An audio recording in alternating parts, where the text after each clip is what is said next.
परम पुरुष गुरुदेव जी, जय गुरुदेव नाम। अलख यगम की पार में स्वामी तुम्हें प्रणाम। कोटि कोटि करु वंदना, अरब खर प्रणाम। चरण कमल बिसरू नहीं, जय गुरुदेव नाम। परम पूज्य स्वामी जी महाराज के चरणों में कोट कोट प्रणाम। आप सभी प्रेमी भाई बंधुओं, माता पिता, नर नारी, बच्चे बच्चियों, सबको सादर जय गुरुदेव। आप सत्संग को पूरा सुनिए।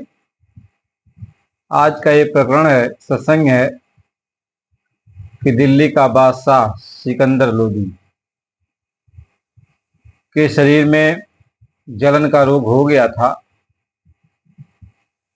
और उस रोग को कबीर साहब जी महाराज ने कैसे ठीक किया,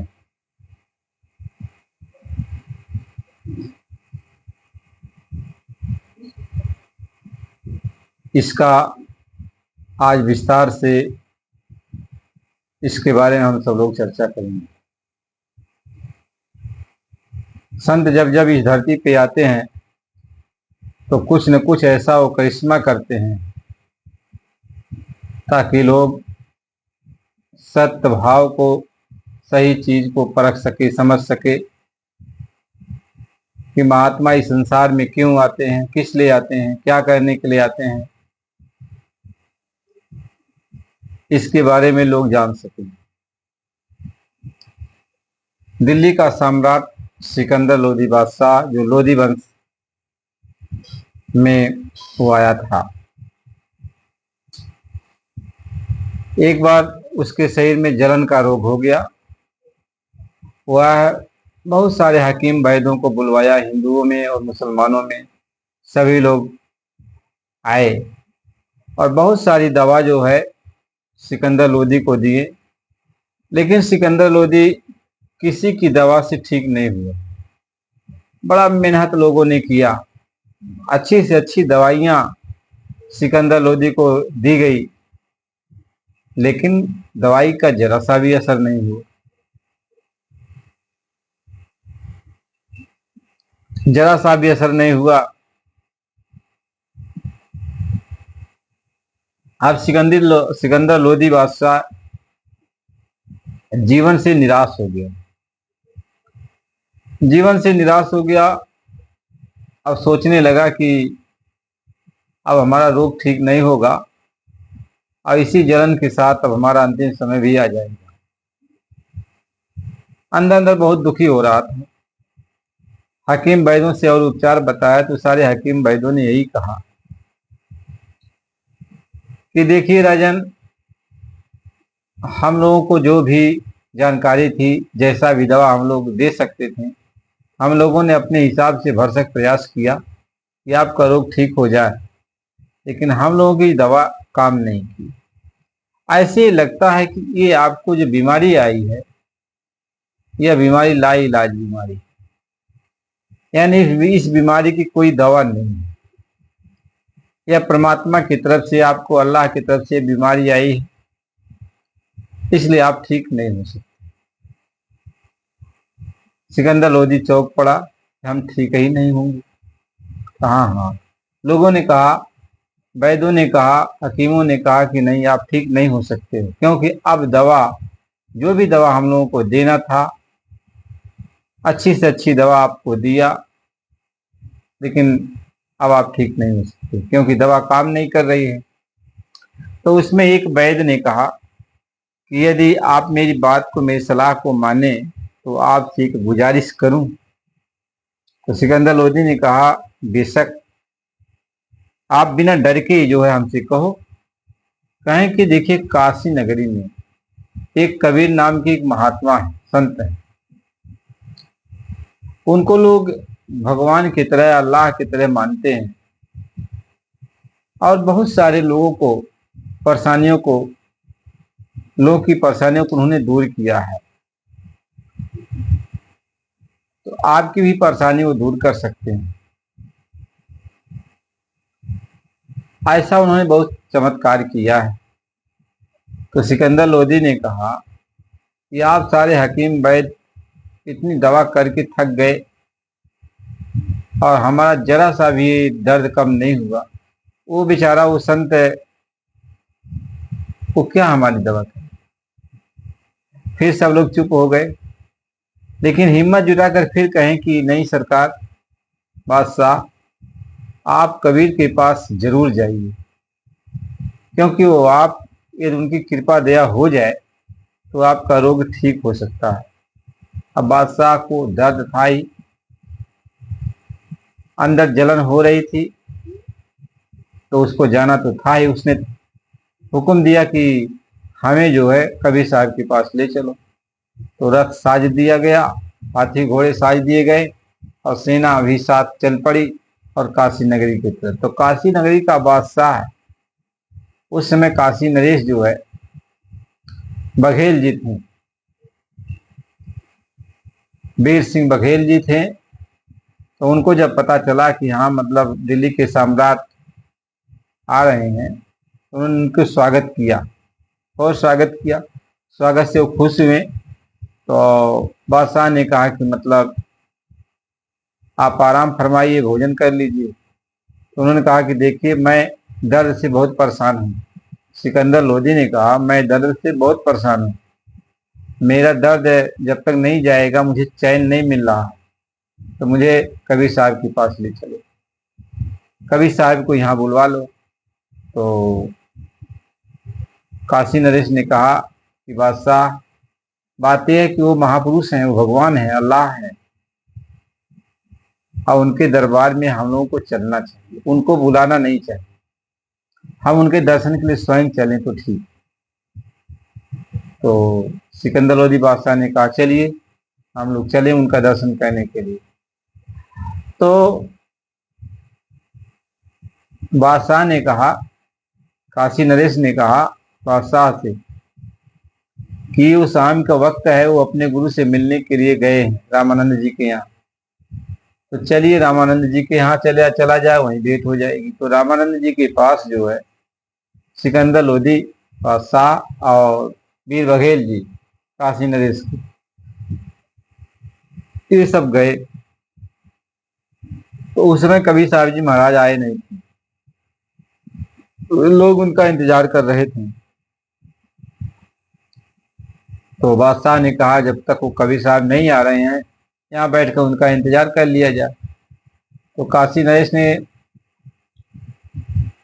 एक भक्त से कहें कि जाकर के गुरु जी से कह दो, रामानंद जी से, कि दिल्ली के सम्राट आए हुए हैं और वो यहाँ ठहरना चाहते हैं, कबीर साहब से मिलना चाहते हैं। तो उस समय क्या था, रामानंद जी महाराज मुसलमानों से बहुत चिढ़ते थे, उनको मलिच्छ कहते थे, उनसे दूरी बनाते थे। तो उन्होंने इनकार कर दिया कि नहीं, हमारे इस आश्रम में कोई नहीं आएगा। तो ये बादशाह को बड़ा गुस्सा आ गया, उसने तलवार निकाली और जाकर रामानंद जी का सिर धड़ से अलग कर दिया। बाद में उसको ज्ञान हुआ, बहुत रोया, बहुत पछताया। तो सोचा अब तो हमारा दर्द ठीक है नहीं होगा, कबीर साहब ठीक है नहीं करेंगे। फिर वापिस दिल्ली की तरफ जाने को तैयारी करने लगा और थोड़ी दूर आगे बढ़ा, तब तक देखा कि कबीर साहब जी महाराज उधर से आ रहे हैं। तो काशी नरेश और सिकंदर लोदी बादशाह कबीर साहब के चरणों पर गिर पड़े। जब सिकंदर लोदी उनके चरणों पर गिरा तो कबीर साहब ने दया कर दिया और उसका सारा रोग का अपने आप खत्म हो गया। जब उसका जलन का रोग खत्म हो गया तो कबीर साहब जी के चरण को पकड़ के बहुत विनती करने लगा, अपने गुनाहों की माफी मांगने लगा। कबीर साहब ने कहा मैंने तुमको माफ किया। उसने कहा कि मैंने रामानंद जी की हत्या कर दी। तो कबीर साहब जी ने कहा यह संजोग था, तुम्हारे हाथों उनकी आज मृत्यु होनी थी, तो ये हो गया, फिर चिंता किस बात की।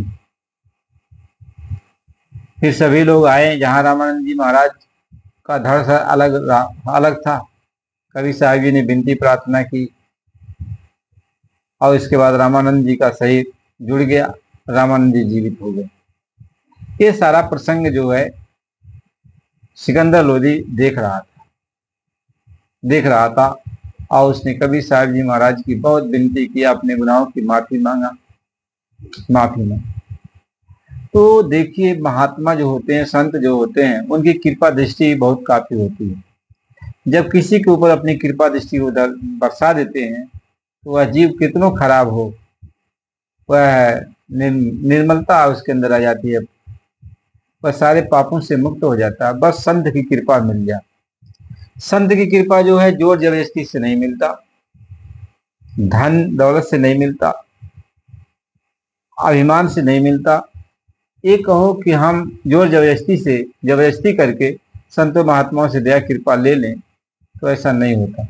संतों के द्वारा जो दया आपको प्राप्त करनी होती है, उसके लिए आपको दीनता लानी पड़ती है। सच्चे दिल से आप दीन बन जाओगे, छोटे बन जाओगे, उनके चरण में गिर पड़ोगे, उनको जो कहेंगे वो सेवा करोगे, उनको अपने आप को समर्पित कर दोगे, तो उनकी दया हो जाती है। जब उनकी दया हो जाती है तो जन्मों जन्मों के पाप, कहें कोटि कर्म पल में कटे, जब आया गुरु की ओर, पहले बुरा कमाई की, बाधे विषय की पोर, और कोटि कर्म पल में कटे, जब आया गुरु की ओर। कहते हैं कि जीवन भर हमने कितना पुण्य और पाप किया है, जिसका कोई हिसाब किताब नहीं। जिस पाप पुण्य के कारण हमको नाना प्रकार की सजाएं दी जाती हैं, नाना प्रकार की तकलीफें हमें मिलती है, लेकिन जब संत सदगुरु के करीब में हम पहुंच जाते हैं, उनकी दृष्टि पड़ जाती है, उनकी दया कृपा हो जाती है, तो करोड़ों जन्मों के पाप पल मात्र में समाप्त हो जाते हैं, खत्म हो जाते हैं। कैसन मुख होई जीव मोहि जब ही, और जन्म कोटि अघना सही तब ही।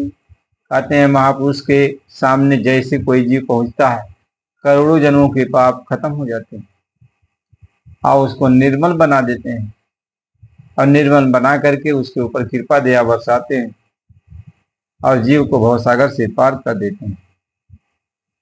बस संत मिल जाए, यानी जो परमात्मा कुल मालिक है वो हमें मिल जाए, संत रूप में वो आता है, तो हमें ऐसा कोई संत मिल जाए जो मालिक से मिलता जुलता हो, मालिक का ही रूप है, तभी अपना काम बनेगा। नहीं तो लच्छेदार बात कहने से काम बनने वाला नहीं। तो बात तो उस पूर्ण परमात्मा से ही बनेगी।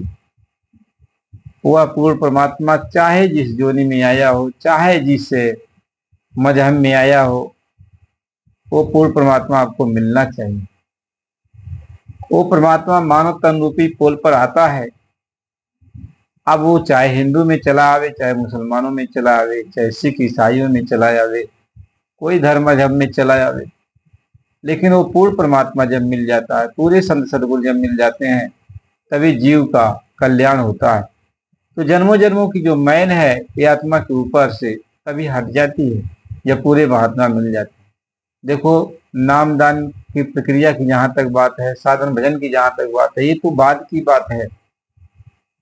वो साधन भजन करा के भी पार करा ले जाते हैं, बिना साधन भजन के भी पार कर देते हैं, लेकिन पूरा परमात्मा पूर्ण मालिक जब मिल जाता है तब। और पूर्ण मालिक न मिला हो और विधिवत आप साधन भजन करते रहो तो भी कुछ होने जाने वाला नहीं। पूरा मालिक मिल जाए, पूर्ण मालिक मिल जाए, पूरा सदगुरु मिल जाता है, तभी जीव का कल्याण हो सकता है। इसलिए प्रेमी भाई बहनों, बात तो पूरे गुरु की है, पूरे कामिल फकीर की है, कामिल मुर्शिद की है, बात तो उस मालिक की है। कहे गुरु की मौज में सब कुछ, जिसे चाहे करे गुरमुख, गुरमुख होए तन धन से, गए जब तब 3 गुण तन से। कहते हैं गुरु की मौज में ही सब कुछ होता है, उसी की मौज में ही सब कुछ होता है। जब उसने एक आवाज पर अनंत ब्रह्मांड बनाया, लोक लोकांतर बनाया, तो उसी की मौज में ही तो सब कुछ होने वाला है।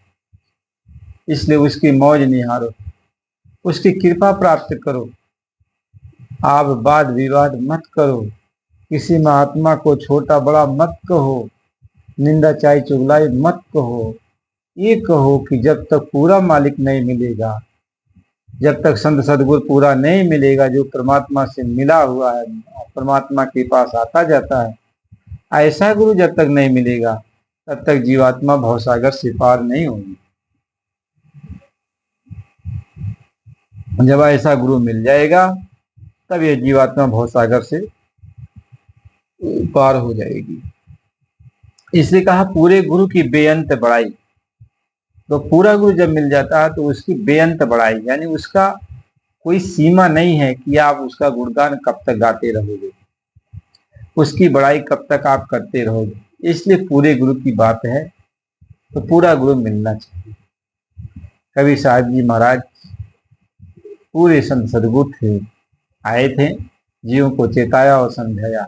इस वक्त में हमें जो भी पूरा संत सदगुरु हुए वो हमें मिलना चाहिए।